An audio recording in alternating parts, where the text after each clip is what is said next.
कल की कथा में आप सभी लोगों ने श्रवण किया कि भगवान ने देवराज इंद्र के दर्प का शमन करने के लिए गोवर्धन की पूजा कराई। इंद्र के दर्प का दलन करने के लिए भगवान ने गोवर्धन की पूजा कराई। ब्रजवासियों ने बड़े धूमधाम से गिरिराज महाराज का पूजन किया। पूजन के पश्चात सभी गोप ग्वाल वालों ने प्रसाद पाया, कीर्तन किया, गिरिराज महाराज की परिक्रमा की। ये गिरिराज महाराज स्वयं भगवान कृष्ण के स्वरूप है। गिरिराज गोवर्धन भगवान से भिन्न नहीं। भगवान ने पूजन के समय एक रूप से पर्वत के शिखर पर प्रकट होकर सभी गोप ग्वाल वालों को भगवान ने दर्शन दिया। सुंदर मुकुट धारण किए हुए, शंख चक्र गदा पद्म धारण किए चतुर्भुज रूप को देखकर गोप ग्वाल वालों ने कन्हैया से कहा, कन्हैया ये देवता तो बड़े दिव्य हैं, लेकिन एक बात बताओ, ये जो देवता हैं गोवर्धन महाराज, इनका मुखमंडल और कन्हैया तेरा मुखमंडल एक जैसा लगता है। अंतर केवल इतना है कि इनकी 4 भुजाएं हैं और तुम्हारी 2 भुजाएं। क्या मामला है? ठाकुर जी ने मुस्कुराते हुए कहा, भैया जो व्यक्ति जैसा होता है उसके देवता भी वैसे ही होते हैं। ये सिद्धांत है। यदन्नः पुरुषो भवति तदन्नास तस्य देवता। जो व्यक्ति जदन्न होता है उसका देवता तदन्न होता है। श्रीमद् वाल्मीकि रामायण में भगवान श्री राम का ये वाक्य है। भगवान श्री राम कहते हैं, जदन्नः पुरुषो भवति तदन्नास तस्य देवता। जो व्यक्ति जो खाता है उसके देवता भी वही खाते हैं। जो व्यक्ति जिस परिस्थिति में रहता है उसके देवता भी उसी परिस्थिति में रहते हैं। भगवान ये नहीं कहते कि हमको बहुत अच्छा अच्छा खिलाओ और तुम चाहे जैसे रहो। भगवान कहते तुम जो खाओ वही हम खाएंगे, तुम जहां रहोगे हम वहीं रहेंगे। हमारे लिए अलग से कुछ करने की जरूरत नहीं। यथा देहे तथा देवे, देहे देवे यथा तथा, यह शास्त्र का सिद्धांत है। जो भावना हम अपने देह में करें वही भगवान में करें। हमको मच्छर काटता है तो भगवान को भी मच्छर काटता है। ठाकुर जी को शयन कराओ तो सुंदर मच्छरदानी लगा दो छोटी सी भाव से। हमको प्यास लगती है रात में तो ठाकुर जी के पास भी रात में झाड़ी में जल रख दो, भगवान को प्यास लगती है। भावो ही विद्यते सर्वत्र तस्मात् भावो ही कारणम। भगवान की सेवा उपासना में भाव का ही महत्व है। यथा देहे तथा देवे, देहे देवे यथा तथा। भगवान ने कहा कि जो जैसा होता है उसके देवता भी वैसे ही होते हैं, और वो जो खाता है उसके देवता भी वही खाते हैं। जिस व्यक्ति का जो आहार विहित है वही आहार उसके देवता भी ग्रहण करते हैं, अन्यथा न समझें। एक बड़ी सुंदर कथा है, घंटाकर्ण जिसकी पूजा यहां पर होती, बड़ा भारी असुर घंटाकर्ण, भगवान शिव का परम भक्त, अनन्य भक्त भगवान शिव का। काशी में रहकर हजारों वर्ष तक घंटाकर्ण ने भगवान शिव की उपासना की। उसका नाम घंटाकर्ण इसलिए पड़ा कि कानों में घंटा लटकाए रहता है। कर्ण घंटा, घंटाकर्ण कान में घंटा लटकाए रहता था। बोले क्यों? बोले भगवान शिव को छोड़कर और किसी का नाम भी वो सुनना नहीं चाहता, इतना अनन्य भक्त था। कोई दूसरा नाम ले, कोई दूसरे देवी देवता का कीर्तन करे तो अपना ऐसे ऐसे कान हिलावे, घंटा बजने लग जाए, शब्द कान में न पड़े। ऐसी निष्ठा, अनन्य निष्ठा। कई हजार वर्ष तक जब उसने उपासना की, भगवान शिव प्रसन्न हुए। भगवान शिव ने कहा, वरदान मांगो, क्या चाहिए? घंटाकर्ण ने कहा, मुझे मुक्ति चाहिए, मैं मोक्ष चाहता हूं। ये मुक्ति की कामना होना भी बड़ा कठिन है। मनुष्यत्वम मुमुक्षत्वम महापुरुष संश्रय। पहले तो मनुष्य होना दुर्लभ है, और मनुष्य होने के बाद हमें मुक्ति मिले, दोबारा हम संसार में कभी जन्म न लें, इस दुखालय में फिर हमें ना आना पड़े, यह इच्छा उत्पन्न हो हृदय के अंदर, यह दूसरा दुर्लभ विषय है। मनुष्यत्वम मुमुक्षत्वम। और तीसरा दुर्लभ विषय क्या है? बोले महापुरुष संश्रय। मनुष्य बन जाए, मोक्ष प्राप्त करने की प्रबल इच्छा भी उत्पन्न हो जाए, लेकिन जब तक संसार में कोई महापुरुष नहीं मिलेगा तब तक तुम कुछ नहीं कर पाओगे। कोई महापुरुष मिलेंगे तब वो मार्गदर्शन करेंगे, तब वो कार्य सिद्ध होगा। तो ये तीसरी दुर्लभता है, मनुष्यत्वम मुमुक्षत्वम महापुरुष संश्रय। मनुष्यों में मोक्ष की इच्छा नहीं होती, और असुर होकर उसके मन में ये इच्छा हुई हम मुक्त हो जाए। घंटाकर्ण ने कहा हमें मुक्ति की प्राप्ति हो। भगवान शंकर हंसने लगे। भगवान शंकर ने कहा मुक्ति तो भगवान नारायण देते हैं, मुक्ति देना उनका काम है, ये हमारे विभाग का नहीं। हमारे विभाग का काम दूसरा है। संसार का भोग हम देंगे, संसार का भोग मांगो, ऐश्वर्य मांगो, लेकिन मुक्ति बोले मुक्ति तो भगवान देंगे। रावण ने, कुंभकर्ण ने, बड़े बड़े असुरों ने भगवान शंकर की आराधना करके संसार का सारा भोग प्राप्त किया, लेकिन अंत में उनको मुक्ति किसने दिया बोले भगवान ने दिया। भगवान ने उन सबको मुक्ति प्रदान की। तो मुक्ति प्रदाता भगवान नारायण है, इसलिए उनका नाम मुक्ति नारायण है। अन्य किसी देवता का नाम मुक्ति ब्रह्मा, मुक्ति इंद्र, ऐसा विशेषण किसी के साथ नहीं लगता। मुक्ति का विशेषण केवल भगवान के साथ लगता है, मुक्ति नारायण। नारायण ही मुक्ति देते हैं। तो भगवान शंकर ने कहा नारायण की शरण ग्रहण करो। घंटाकर्ण ने कहा महाराज 10,000 वर्ष हमने आराधना की, ये निष्फल। भगवान शंकर ने कहा निष्फल नहीं, 10,000 वर्ष की आराधना का यह फल हुआ कि तुम्हें आज ये ज्ञान प्राप्त हुआ कि मुक्ति तो नारायण ही दे सकते हैं, इसलिए भगवान नारायण की शरण में जाओ। भगवान शंकर ने भेजा और घंटाकर्ण ने आकर बद्रिक आश्रम में रहकर, यहीं उत्तराखंड में रहकर भगवान नारायण की उसने उपासना की, खूब भजन किया, भगवान नारायण की भक्ति की। और नारायण की भक्ति करके घंटाकर्ण को भगवान की प्राप्ति हुई। और जब वो तपस्या करता था, पुराणों में ऐसा वर्णन है कि उसका आहार तो असुर था, असुर का आहार तो आसुरी आहार ही होता। तो वो जो आसुरी आहार करता था, उस आहार को भी पवित्रता पूर्वक लाकर, आप कहोगे आसुरी आहार भी पवित्र होता, बोले उसके जो अपने नियम थे, उस नियम के अनुसार वह भी अपने शिष्टाचार को, अपने आसुर धर्म को मानता था, और अपने आहार को रखकर भगवान की पूजा करने के बाद भगवान के सामने समर्पण करके फिर ग्रहण कर ले और फिर भगवान का भजन, और भगवान उस पर प्रसन्न हो। तो जदन्नः पुरुषो भवति तदन्नास्तस्य देवता, यह सिद्धांत बड़ा व्यापक सिद्धांत है। जिस प्रजाति के लिए, जिसके लिए जो धर्म कहा गया है, उसका जो नियत आहार है, अपने मन से आहार न बदले, जिसका जो नियत आहार है। प्रकृति ने सबके लिए नियत आहार रखे हैं, तो जिसके लिए जो नियत आहार है वह आहार उसके लिए धर्म है, और वह जो ग्रहण करता है उसके देवता भी उस पूजा को, उस स्वभाव को धारण करते हैं। यह सनातन धर्म का सिद्धांत है। जदन्नः पुरुषो भवति तदन्नास्तस्य देवता। भगवान ने कहा ये गोवर्धन महाराज मेरे देवता हैं, इसलिए मेरे ही समान है, इनको भी माखन मिश्री भोग लगाओ, खूब दूध दही से स्नान कराओ। गोवर्धन महाराज का दिव्य पूजन हुआ, 56 भोग लगा, और फिर तो सबने परिक्रमा की, आरती उतारी, और फिर ब्रजवासी गिरिराज का पूजन करके अपने गांव चलने को तैयार हुए, चल पड़े। तब तक इंद्र को पता चल गया ब्रजवासियों ने मेरी पूजा नहीं की। इंद्रस्तदात्मनः विज्ञान, इंद्रस्तदात्मनः पूजाम विज्ञाय विहिताम नृप। इंद्र को पता चला कि ब्रजवासियों ने मेरी पूजा नहीं की, तो गोपेभ्यः कृष्णनाथेभ्यो नंदादिभ्यश्च कोपसः, नंदादि गोपों के ऊपर इंद्र ने क्रोध किया। यहां पर एक शब्द बड़ा महत्वपूर्ण है। सुखदेव जी कहते हैं कि इंद्र ने जिन गोपों के ऊपर क्रोध किया, नंदादि गोपों के ऊपर, उनकी विशेषता क्या है? कहते हैं कृष्णनाथेभ्यो, कृष्ण जिनके नाथ हैं उनके ऊपर क्रोध किया। यह संकेत है। क्या संकेत है?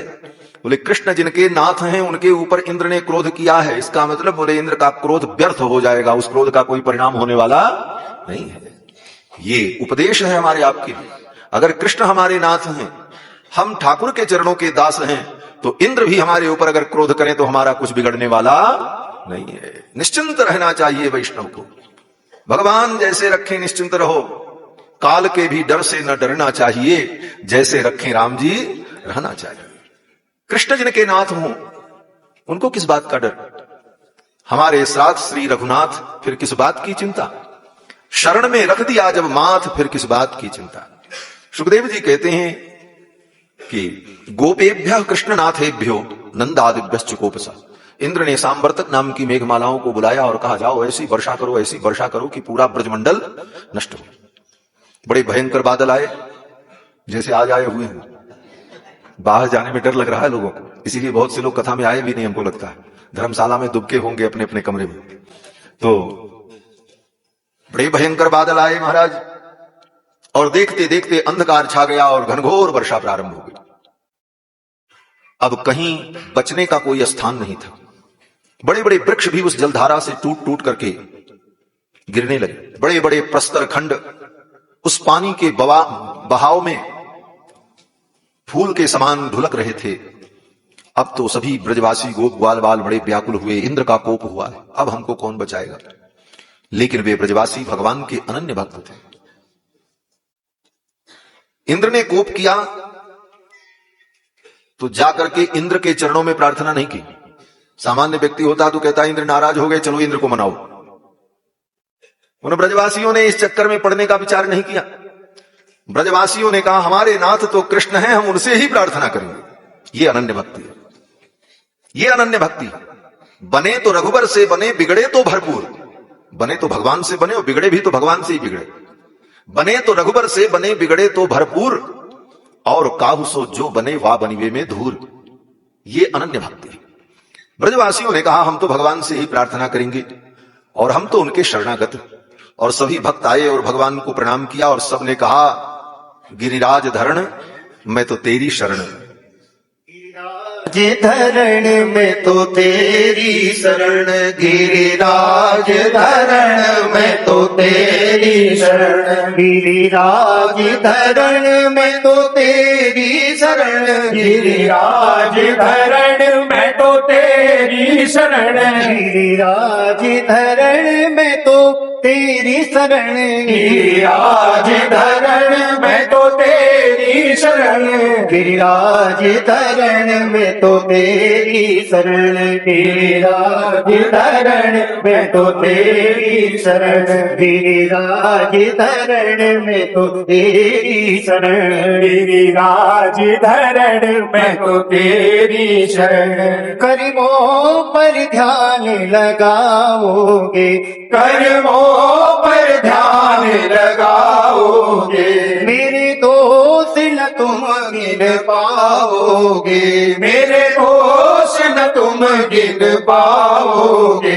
मैं जैसा भी हूँ तेरा हूँ, मैं जैसा भी हूँ तेरा हूँ, वैसा ही मुझे अपना लेना, वैसा ही मुझे अपना लेना।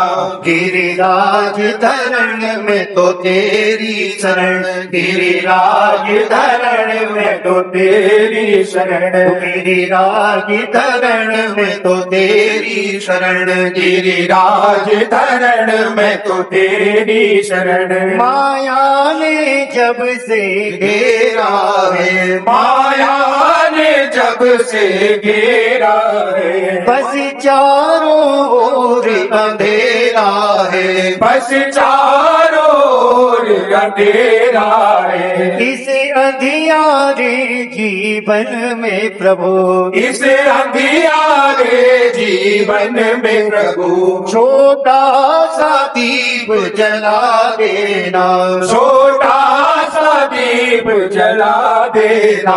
गिरिराज धरण में तो तेरी शरण, गिरिराज धरण में तो तेरी शरण, गिरिराज धरण में तो तेरी शरण, गिरिराज धरण में तो तेरी शरण। पापी हूँ और व्यभिचारी हूँ, पापी हूँ और व्यभिचारी हूँ, पर अब मैं शरण तिहारी हूँ, पर अब मैं शरण तिहारी हूँ। तेरे चरणों का सेवक हूँ, तेरे चरणों का सेवक हूँ। मेरी बिगड़ी नाथ बना देना, मेरी बिगड़ी नाथ बना देना।